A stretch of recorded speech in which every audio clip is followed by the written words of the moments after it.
इस प्रकार से आप हॉल करते हैं तो यहाँ पर जो ये हॉल का फिनिशिंग होता है ना, काफ़ी बेहतर आता है और इसमें लीकेज होने का संभावना नहीं रहता है। टैंक निपल को ऐसे अंदर डालेंगे और अंदर से टाइट करेंगे। इसको टाइट करने का भी तरीका होता है। कभी भी आप काम करें तो पाइप कटर के माध्यम से काम करें। इससे फायदा ये होगा कि इसका कटिंग बिल्कुल फिनिशिंग होगा और कोई भी फिटिंग में इसको यूज करेंगे तो बिल्कुल आसानी से ये यूज होगा। नमस्कार दोस्तों, मैं हूं राहुल और आप देख रहे हैं राहुल टेक्निकल। दोस्तों, आज के इस वीडियो में हम बताने वाले हैं वाटर टैंक इंस्टॉलेशन के बारे में। दोस्तों, ये जो वाटर टैंक है स्कीपर का है, काफ़ी बेहतर। तो सबसे पहले हम इस वाटर टैंक इंस्टॉलेशन करने के लिए सबसे पहले हमको इसको में हॉल करना होगा। दोस्तों, सबसे पहले हम बता दें कि हॉल करने का जो तरीका होता है वो अलग अलग तरीका से सभी प्लम्बर भाई लोग हॉल टैंकी में करते हैं। जो हम लोग टैंक में हॉल करते हैं उसका जो सबसे इजी तरीका जो होता है, जो ये नेपुल होता है, इस नेपुल को हीटिंग किया जाता है। जैसे इसको गर्म किया जाता है और उसके बाद ये नेपुल के जरिए हॉल किया जाता है। दोस्तों, आपको चाहे 1 इंची हॉल करना है, 1.5 इंची हॉल करना है, 2 इंची हॉल करना है, तो इस आपको यदि 2 इंच के हॉल करना है तो 2 इंच के नेपुल लेंगे और यदि 1 इंच करना है तो 1 इंच के नेपुल लेंगे। यानी जितना हॉल करना है उतना इंच का जीआई नेपुल को लेंगे और उसको हिट करेंगे और उसके बाद हॉल करेंगे। लेकिन दिक्कत क्या होता है कि जब हम लोग हिट करके हॉल करते हैं तो टैंक में यहाँ पर बबरी बन जाता है और उस बबरी को अच्छा तरह से साफ करना पड़ता है। यदि साफ नहीं करते हैं तो वहां से लीकेज होने का संभावना होता है। और यदि लाइन का संभव है तो सबसे बेहतर जो हॉल करने वाला होता है वो इस तरह का आप ले सकते हैं, इसको से हॉल कर सकते हैं। ये अलग अलग साइज में आता है। पहले टैंक नेपुल को इसका साइज मिला लेना है कि कितना हमको हॉल करना है। ये ध्यान रखना है कि जितना टैंक नेपुल को आप निकालते हैं उतना ही हॉल करें, उससे ज़्यादा हॉल ना करें। यदि ज़्यादा हॉल टैंक नेपुल लगा रहे हैं 1 इंच का और आप 1.5 इंच हॉल कर देते हैं तो वहाँ पर भी लीकेज होने का संभावना ज़्यादा रहता है। दोस्तों, देख सकते हैं ये हमारा सीपीवीसी टैंक नेपुल 1 इंच में है और इसको हम साइज मिलाएंगे। इस तरह से साइज मिलाएंगे, ऐसे देख सकते हैं ये आ जा रहा है और इसमें ध्यान देना है कि ज़्यादा गैप न हो। जैसे दूसरा साइज से हम कंपेयर करेंगे, ये है, ये 1.25 इंच में है, ये 1.25 इंच डालते हैं तो काफ़ी गैप इसमें बन रहा है, तो इससे हॉल नहीं करेंगे। यदि इससे हॉल करेंगे तो लीकेज का संभावना ज़्यादा होगा। और उसके बाद ये है 1.25 इंची है, ये देख सकते हैं ये बराबर हो रहा है। यदि इससे हॉल करते हैं तो टैंक नेपुल को अंदर पुश करने में दिक्कत होगा।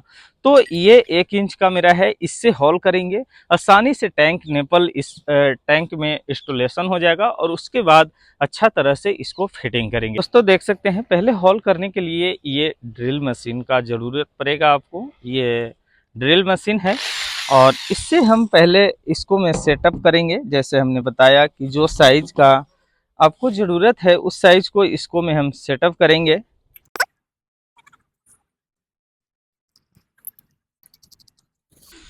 देख सकते हैं बिल्कुल आसानी से ये सेटअप हो जाता है। इस तरह से सेटअप कर देना है, उसके बाद ड्रिल मशीन में आपको इसको लगाना है, ऐसे सेटअप करना है। बिल्कुल आसानी से ये इंस्टॉल हो जाता है, चाहे वो 1 इंच का कपलर को इंस्टॉल करना है या 1.5 इंच करना है या 1.25 इंच करना है, बिल्कुल आसानी से इंस्टॉल हो जाता है।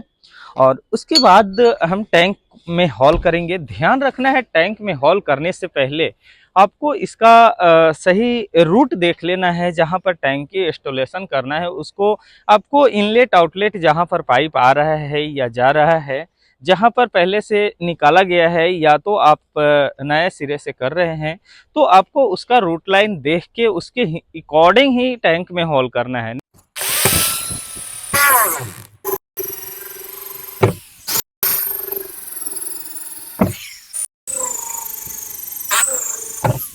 दोस्तों, देख सकते हैं हमने ड्रिलिंग के मदद से हमने टैंक में हॉल किया है और यहाँ पर देख सकते हैं यदि इस प्रकार से आप हॉल करते हैं तो यहाँ पर जो ये हॉल का फिनिशिंग होता है ना, काफ़ी बेहतर आता है।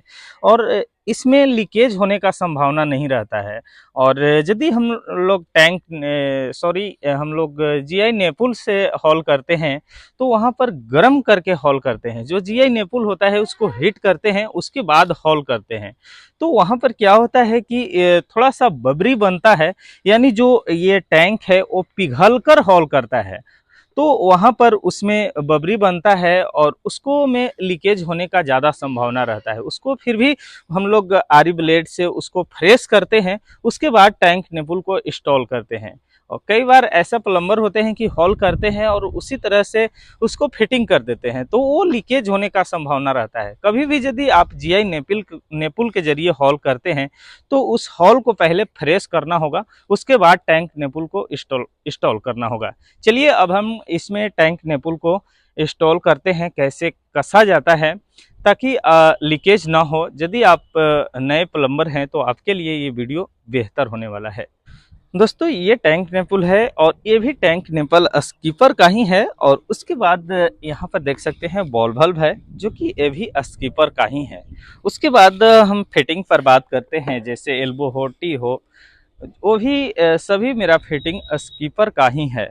यहाँ पर देख सकते हैं लोगो लगा हुआ है और सभी फिटिंग जो है ये स्कीपर का ही है। दोस्तों हम स्कीपर का बड़ाई नहीं कर रहे हैं, चाहे आप जिस कंपनी का यूज कर रहे हैं, ऐसे तो हम रिक्वायरमेंट करेंगे कि चाहे जो कंपनी का यूज कर रहे हैं अच्छा ब्रांड का फिटिंग यूज करें। वहीं पर आप पाइप फिटिंग कर रहे हैं, चाहे वो सीपीवीसी पाइप हो या यूपीवीसी पाइप हो, तो आप प्रयास करें कि जिस कंपनी का पाइप यूज कर रहे हैं उसी कंपनी का फिटिंग यूज करें।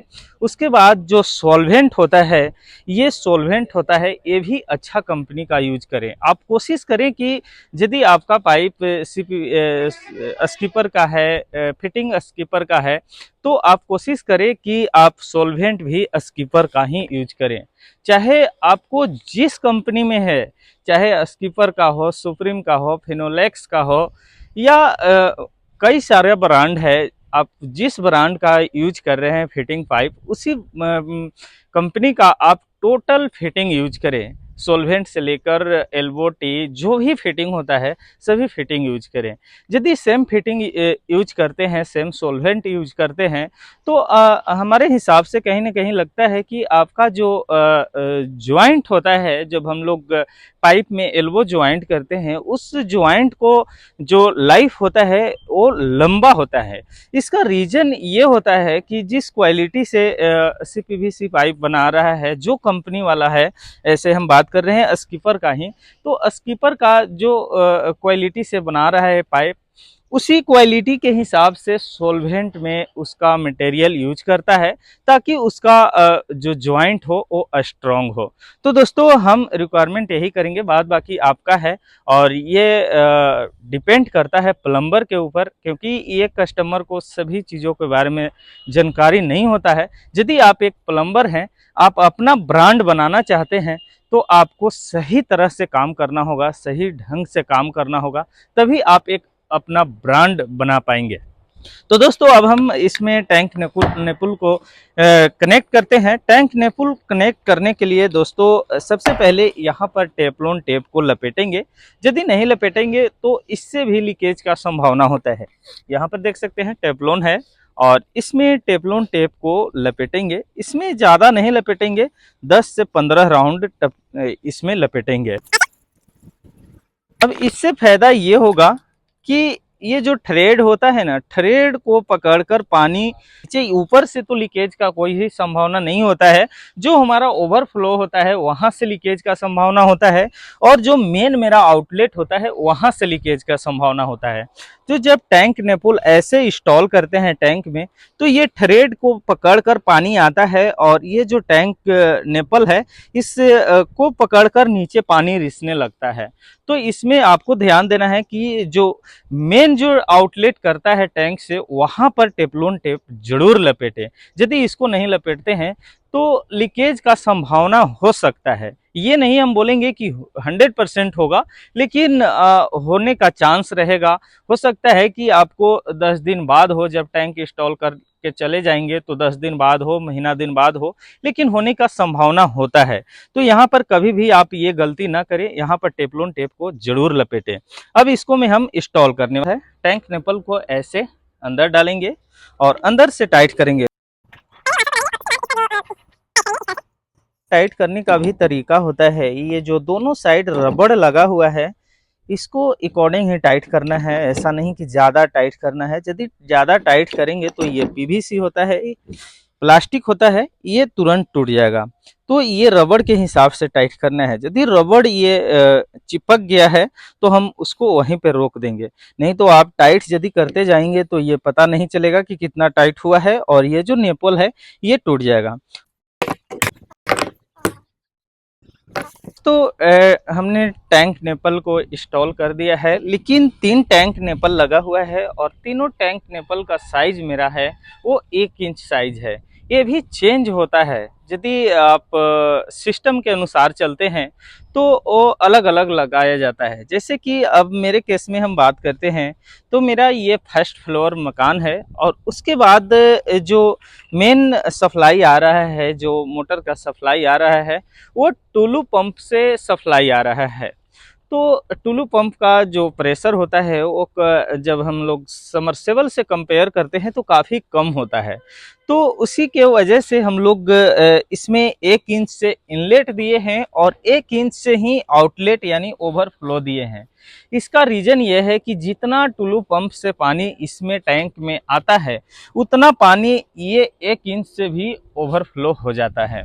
यदि हम यहीं पर बात करते हैं समरसेबल पंप यदि यूज करते हैं और समरसेबल पंप से मेरा मेन इनलेट आता है, तो वहाँ पर आपको कभी भी जो ओवरफ्लो होता है उसको 1.5 इंच रखना है, 2 इंच रखना है, 1.25 इंच रखना है। आप जो मेन इनलेट इसमें दे रहे हैं इससे ज़्यादा रखना है। यदि आप 1 इंच से दे रहे हैं तो 1.5 इंच ओवरफ्लो का टैंक नेपल इंस्टॉल करना है। यदि आप 1.5 इंच से दे रहे हैं तो आपको 2 इंच को रखना है, क्योंकि यहाँ पर आपको जितना प्रेशर से टैंक में पानी आएगा उतना प्रेशर से आपको टैंक नेपल से ओवरफ्लो नहीं होगा, क्योंकि वो प्रेशर से खींच रहा है और उसको पाइप से बाहर पानी जाना है तो उतना प्रेशर से नहीं जाएगा। उस समय क्या होता है कि ढक्कन के ऊपर से पानी आने लगता है। कई बार ऐसा होता है कि ढक्कन यदि कमजोर होता है, लोकल कंपनी होता है, टैंक का जो कंपनी ब्रांड हुआ वो लोकल ब्रांड होता है, तो उस समय टैंक का ढक्कन भी फट जाता है। तो आपको ये चीज़ को बहुत बारीकी से गौर करना है। यदि आप एक प्लम्बर हैं तो आपको ये बहुत डिपेंड करता है कि कहीं पर आप टैंक को इंस्टॉल कर रहे हैं तो यदि आप समरसेबल पंप से टैंक में पानी स्टोर कर रहे हैं तो आपको ओवरफ्लो के पाइप जो होगा उसको कभी भी मेन इनलेट से ओवरफ्लो पाइप का कभी भी ज़्यादा साइज रखना होगा। तो दोस्तों मेरे केस में यहाँ पर टैंक से आउटलेट जो निकाला गया है वो भी 1 इंच से ही निकाला गया है और इसका रीज़न ये है कि यहाँ पर देख सकते हैं मैं 2 पाइप निकाला गया है, जो कि 1 इनलेट है और 1 आउटलेट है और इसका भी साइज है ये भी 1 इंच का ही साइज निकाला गया है। और इसी की वजह से हम यहाँ पर देख सकते हैं टैंक नेपल को 1 इंच से निकाले हैं। इसका रीजन ये है कि टैंक जो है यहीं पर इंस्टॉल होगा। यदि इसको हम यहाँ पर केवल टैंक नेपल केवल 1.5 इंच लगाते हैं और डायरेक्ट यहाँ पर कनेक्शन हो जाता है तो विशेष फर्क नहीं पड़ने वाला है। यदि इसको हम 1 फ्लोर और हाइट होता है तो वहाँ पर हम 1.5 इंच करके कनेक्शन करते हैं तो प्रेशर बढ़िया होगा। तो इसके वजह से हमने 1 इंच से निकाला है और उसके बाद इसको हम कनेक्शन करने वाले हैं। दोस्तों यहाँ पर देख सकते हैं ये पाइप है 1 इंच का सीपीवीसी का और ये पाइप कटर है जो कि टपरिया का है, काफ़ी बेहतर है। यदि आप यूज नहीं करते हैं और आप एक प्लम्बर हैं तो ज़रूर यूज करें। उसके बाद इसको कटिंग करेंगे।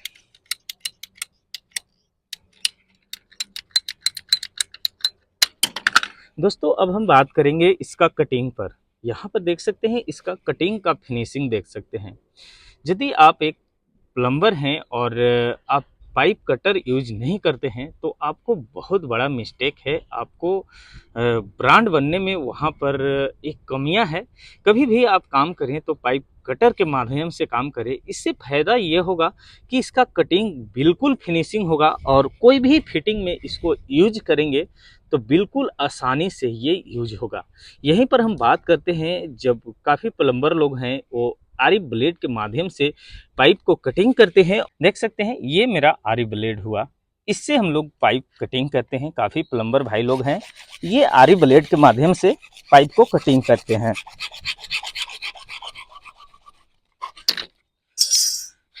देख सकते हैं यहाँ पर दोनों पाइप को हमने कटिंग किया और दोनों में डिफरेंट देख सकते हैं क्या दिक्कत है।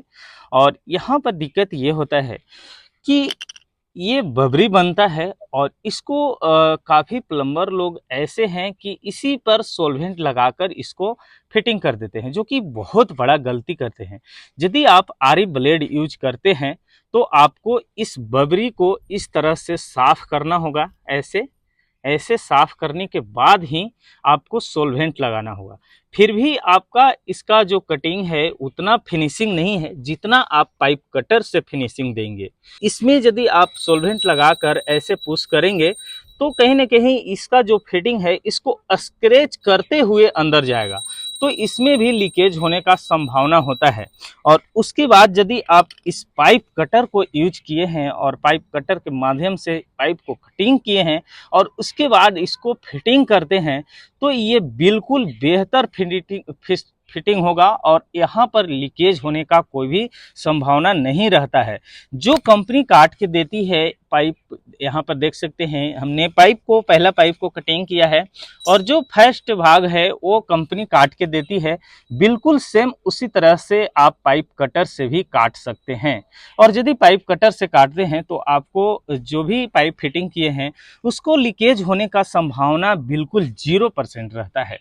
तो हम यही आपको सलाह देंगे, यदि आप एक प्लम्बर हैं तो बहुत ज़्यादा महंगा ये नहीं आता है। ऐसे तो मार्केट में हर एक रेट में अवेलेबल है, लेकिन अच्छा कंपनी का लेंगे। ये टपरिया का है, 42 mm का है। यदि इसको खरीदते हैं तो आपको 16 से 1700 रुपये लगेंगे, लेकिन आपको काफ़ी बेहतर काम करने में होगा। दोस्तों, पाइप को फिटिंग करने का सही तरीका ये होता है, पहले हम फिटिंग में लगाएंगे। ऐसा नहीं है कि पहले पाइप में लगा देंगे। जैसे मान के चलिए कि ये पाइप को हम फिटिंग कर रहे हैं, पहले इस पाइप में हम लगा देते हैं ऐसे, और इसको कहाँ पर रखेंगे? ज़मीन पर रखेंगे। तो ज़मीन पर रखेंगे तो यहाँ पर इसमें डस्ट लगेगा, यानी गर्दा लगेगा, तो ये लीकेज का संभावना हो सकता है। तो इसको कभी भी आपको कोशिश करना है कि पहले फिटिंग में लगाएं, चाहे जिस फिटिंग में लगाएं। जैसे इसको में लगाते हैं तो इसको लगाकर ऐसे रख दिए, तो ये तो गर्दा से कोई मतलब नहीं है। तो कभी भी आपको ये चीज़ को ध्यान देना है। दोस्तों, एक ब्रांड प्लम्बर बनने के लिए आपको ब्रांड काम करना होगा, तभी आप ब्रांड प्लम्बर बन पाएंगे। तो पहले हम फिटिंग में लगाएंगे और ध्यान रखना है जो फिटिंग में लगा रहे हैं उस फिटिंग में चारों तरफ ऐसे सॉल्वेंट को लगाएंगे ताकि कहीं पर गैप ना रहे, नहीं तो उससे भी लीकेज होगा। और जो पाइप में लगाएंगे उसको भी चारों तरफ ऐसे घुमाकर हाथ लगाएंगे और देख सकते हैं यहाँ पर बिल्कुल अच्छा तरह से सॉल्वेंट लग गया है। और उसके बाद हम पुश करेंगे इसमें, देख सकते हैं यहाँ पर बिल्कुल बेहतर पुश हुआ है। और दोस्तों, एक चीज और ध्यान देना है, काफी प्लम्बर भाई लोग हैं जो कि सॉल्वेंट को बहुत ज्यादा लगाते हैं, यहाँ पर खराब दिखता है। उससे भी यदि आप ज़्यादा सॉल्वेंट यूज करते हैं ना तो वहाँ पर भी लीकेज होने का चांस रहता है। तो ज़्यादा भी यूज नहीं करना है, कम भी यूज नहीं करना है। देख सकते हैं ऐसे सॉल्वेंट को यूज करना है।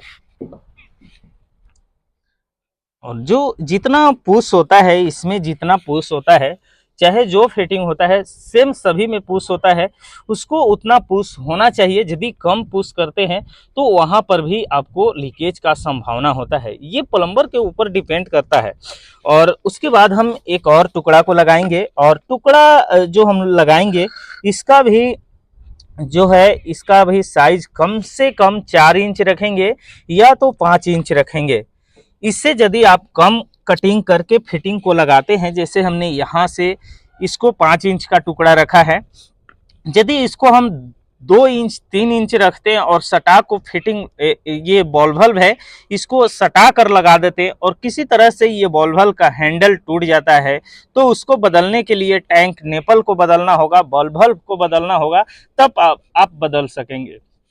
तो वहाँ पर काफ़ी दिक्कत होता है। तो कभी भी ये चीज़ को ध्यान देना है कि आपको कोई भी फिटिंग लगा रहे हैं उसको में स्पेस देना चाहिए ताकि कोई भी फिटिंग खराब हो तो उसको आसानी से रिपेयर कर सकें।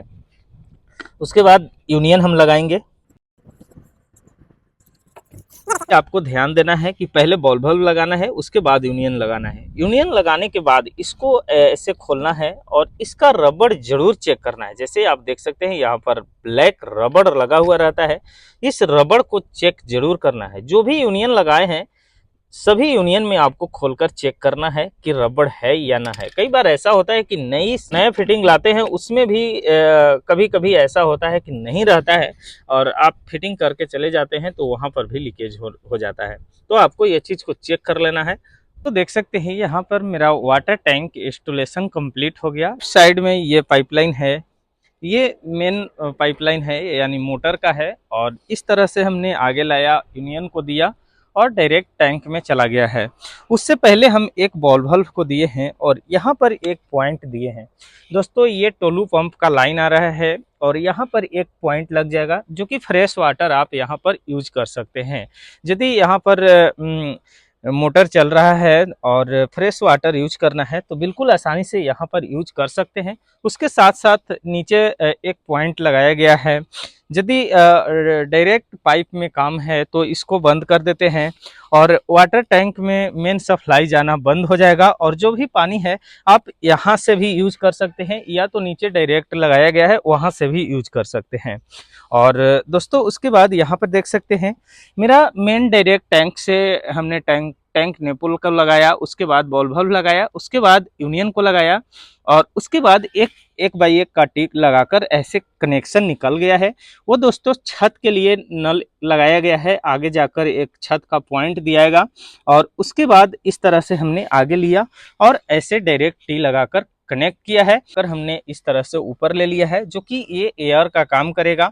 बहुत प्लम्बर भाई लोग करते हैं कि यहीं पर जैसे टैंक कनेक्शन किए उसके बाद यूनियन के बाद एक टी लगाएंगे और ऊपर उठा देंगे, वो एयर हो जाता है। तो वो प्रॉपर काम नहीं करता है। प्रॉपर काम आपको जिस डायरेक्शन में डाउन गया है वहीं पे यदि आप टी लगाकर ऊपर एयर का ऑप्शन देते हैं तो वो बेहतर काम करता है।